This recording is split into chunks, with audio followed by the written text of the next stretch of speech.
Welcome back friends. यहाँ पे हमने प्लांट्स के बारे में ऑलरेडी डिस्कस कर लिया था first part of the video में कि प्लांट्स लोग का रिप्रोडक्टिव पैटर्न क्या होता है, कैसे वो फ्लावरिंग करते हैं। And now we are going to consider the animals. Okay, for example let us take the birds. The birds they can not lay the eggs for the whole of the year, लेकिन जब हम लोग commercial purpose के लिए birds को breed करते हैं तो उसका एक्सप्लॉयटेशन करके हम लोग उन्हें साल भर एग प्रोड्यूस करवा सकते हैं। Okay, likewise in animals also there are the females of placental mammals. They exhibit the cyclical changes named as menstrual cycle in the primates organism में उसे menstrual cycle कहते हैं। Okay, for example human beings and other mammals like the cows, goats, sheep, etc. And in the non-primate organisms we call it as the oestrus cycle. Okay, that's known as the oestrus cycle in the non-primates organism. Sorry, गलत example हो गया।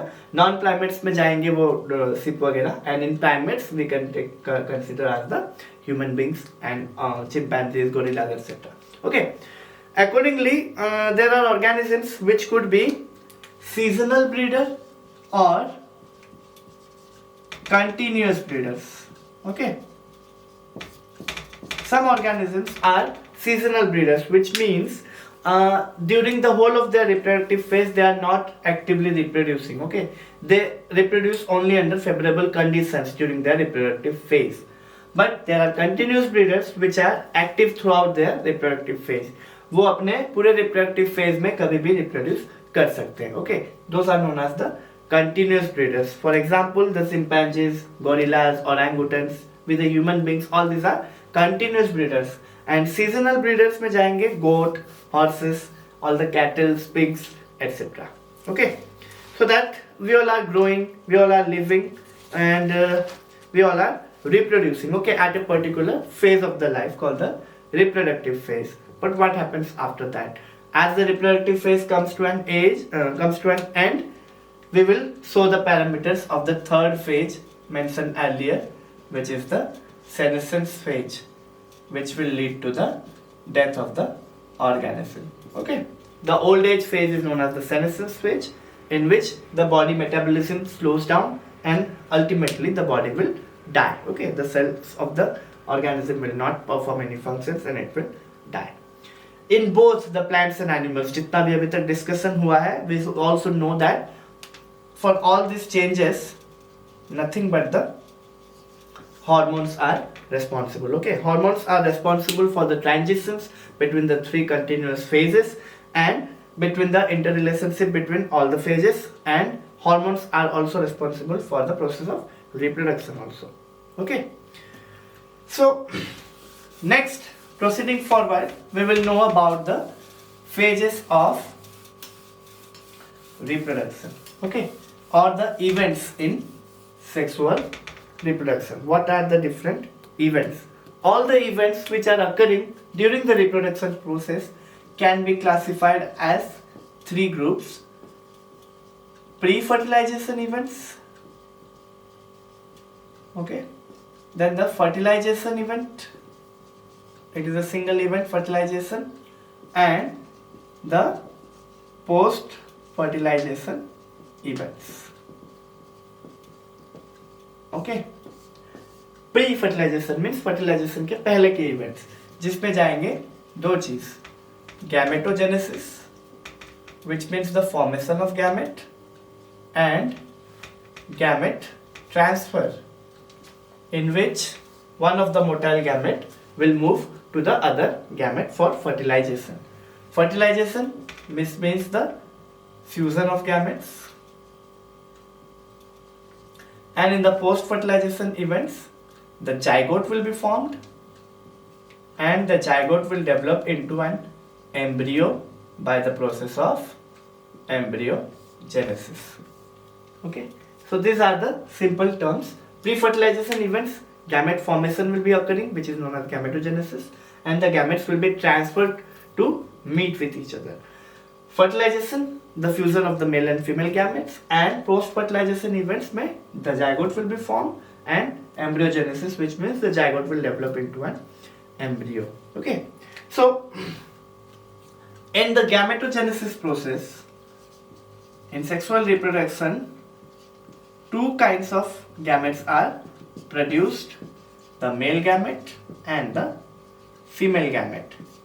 Not necessarily always they will be of the same kind, okay, but if they are of the same kind, अगर male gamete female gamete दोनों ही same kind के होते हैं, then they are known as homogametes. If they are same, then they are known as the homogametes, or we can call them as isogametes also. Okay, but in maximum of the species they are of different kinds. Okay, उनके shape and size अलग अलग हो सकते हैं. Then they will be known as the heterogametes. Okay, heterogametes को हम लोग anisogametes भी कह सकते हैं. And in case of heterogametes, the male gamete will be known as the antherozoite or simply sperms, and the female gametes will be known as the egg or the ovum. Okay, so these are named differently when they are heterogametes. If they are isogametes, then they will be of the same kind, same structure, same size will be there, as in the case of the Chlamydomonas, okay, or the Cladophora. They produce same kind of gametes, okay. And in case of different kinds of gametes produced, they are named also differently. Male gametes are named as antherozoites or sperms, and female gametes will be named as the egg or the ovum, okay. Now let us see the sexuality of different organisms. Okay, sexuality refers to whether an organism is having both the male and female reproductive parts or only one of them, either of them. Okay, so accordingly, the plants and animals, they could be bisexual or unisexual. Okay, bisexual is a term used for the organisms which carry both the male and the female gametes. Okay, in several fungi and algae and some kind of plants, the term used for bisexual is homothallic or monoecious. Okay, I hope you all must be noting it. These are the new terms. Okay, and for unisexual, in those plants and fungi, the terms used are heterothallic or dioecious. Now let me tell you why these are named so. Okay, because bisexual means, which means in the single individual both the male and female gamete, both the male and female reproductive structures are there. So single means homo or mono. That's why for bisexual plants or organisms, these two terms are used, homothallic and monoecious, in some plants and algae. Similarly for unisexual means both are in different organisms. Hetero means different. Di means two. So suppose for the male part and the female part, there will be two different organisms which will be carrying the male and the female reproductive structures. That's why dioecious, the term is used, dioecious. Okay. In case of flowering plants, when it is unisexual, then such flowers can be named in different ways. For example, staminate, which will bear the stamens within it or the male reproductive part, and the other could be the pistillate, which will bear the pistils within it or the female reproductive part. Okay, the male reproductive part bearing flower will be known as staminate, and the female reproductive part bearing flower will be known as the pistillate flower. Okay, now let us go through some examples. For monoecious plants, the examples could be cucurbits or coconuts, and for dioecious, the date palm, okay, or papaya tree, they are dioecious. Okay, they have different plants for bearing different sexes. Okay, in animals also same terms are used, but for bisexual another term is used in animals named as the hermaphrodite. Okay, hermaphrodite. An example of hermaphrodite organism is the earthworm. Earthworm bears both the male and female reproductive part in a single body. And for unisexual, cockroach. Okay, there are different male and female cockroaches. Okay, this was about the sexuality. Now let us see the kind of cell division that occurs for the formation of the gametes, which are basic for the sexual reproduction. Gametogenesis is basis. Okay, so the kind of cell division which occur is definitely meiosis.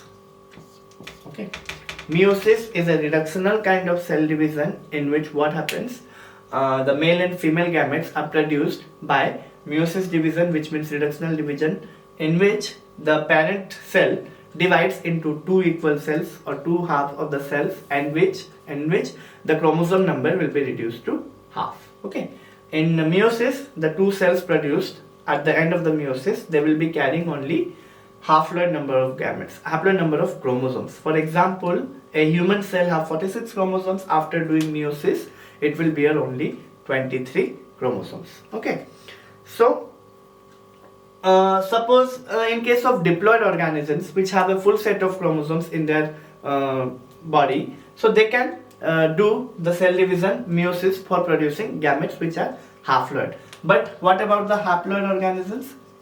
The haploid organisms, they undergo mitotic divisions. Okay, they will perform mitotic divisions to produce the haploid gametes once again. Okay, because if the haploid body itself do meiosis for producing gametes, then the gametes may carry n/2 number of chromosomes. Okay, haploid means n number of chromosomes, and diploid means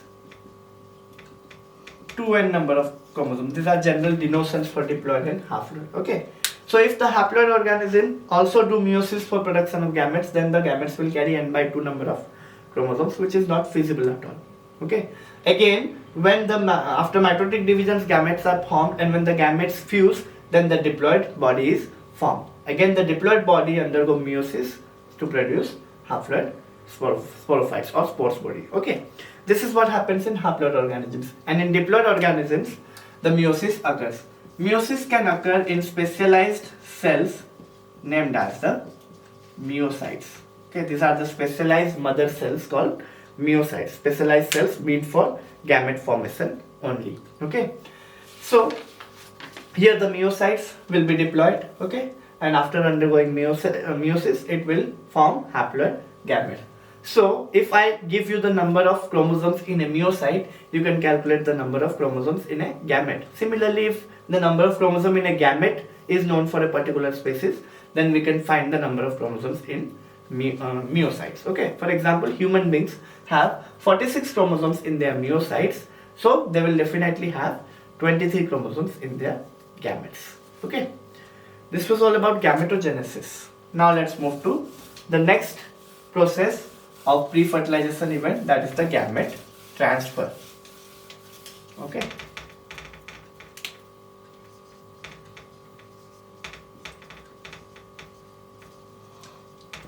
in almost all of the species, the male gametes are of motile type and the female gametes are usually stationary. Okay, but in some few smaller organisms or simpler organisms, in them what happens, both the male and female gametes are motile. Okay, so when the male gametes are motile, they need to be transported up to the female gamete, and always there is a medium required for this kind of transport. Okay, usually the medium is water. In aquatic organisms, definitely it is water. Okay, what happens in aquatic organisms, when the male gametes are produced, they are produced at a very high number. Okay, male gametes are produced at a very high number because to compensate the loss during transport. Okay, while transporting the male gametes up to the female gametes, there could be chances of predation, there could be chances of loss. Okay, कोई आके कोई दूसरा organism जो प्रीडेट करता होगा उसको वो आके खा जाएगा, या कहीं पे इधर उधर भटक के चले जाएंगे, सही टाइम पे ओवम के पास तक नहीं पहुंच पाएंगे. So usually the male gametes are produced at a very high number as compared to the female gamete to compensate the loss. Okay, in seed plants, the pollen grains, okay, in seed plants what happens, the pollen grains are produced and they are transported up to the female parts, okay, by a special mechanism known as pollination. Okay, and pollination could be done by self pollination, अगर वो flower self pollinate करता है तो खुद ही का pollinate खुद ही के female reproductive part तक पहुंचा देगा. If it is doing cross pollination, then it will require pollinating agents for doing so. Okay, pollinating agents could be of biotic type or abiotic type, like wind, water, or these are the abiotic factors, and the biotic factors like the bees, honeybees, etc., or some insects, they can do the pollination for them. Okay, in this way the gametes will be transported. And in dioecious animals, like the males in different organism and female in different organism, such kind of organisms have got different kinds of mechanism to do the transport of gametes. Okay, now we will move to the second event, that is the fertilization.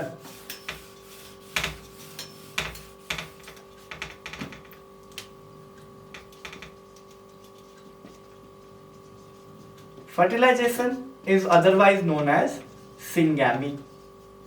It is the fusion of male and female gametes. Okay, in all the sexual reproducing organisms, the fusion of male and female gametes is a mandatory process, and which results in the formation of a zygote. Okay, this is compulsory. But what happens in some of the species like the banana and for example some rotifers like the honeybees, they undergo the formation of zygote without fertilization, and that process is known as parthenogenesis.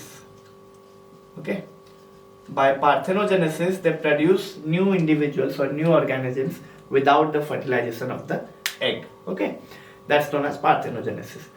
Now next question, where does the fertilization occur? Okay, the fertilization may occur inside the body of the organism, which will be known as internal fertilization, or it may occur outside the body of the organisms, and it can be termed as external fertilization. Here again, for external fertilization, there will be requirement of synchronization.